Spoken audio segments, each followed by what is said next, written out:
mouth. Atolige banke life and direct. Ndị banke chime official briefing. What made a press conference telling the world that they are in full support for Anioma State creation. So, ọ bụ ife egwu ndị banke kwado. Obi tawa mmiri akpọ nothing dey happen. So anyị jikọta ka anyị mount ọwa dịka ka anyị nọ kịta anyị nọ n'Igbanke we mount Igbanke people.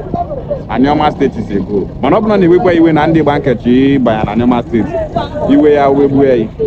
Ọ bụrụ na asọ ya ụsọ na ndị Igbanke chi banya Anioma State ya asọbakwa ya ụsọ ịghọta ụwa abụkọ onwuwe ya na fọs si support Anioma State.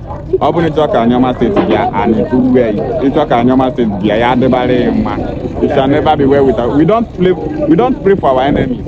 We shall never be well for our enemies. With our enemies. Shall our enemies in our enemies. Afamaluwa. Power.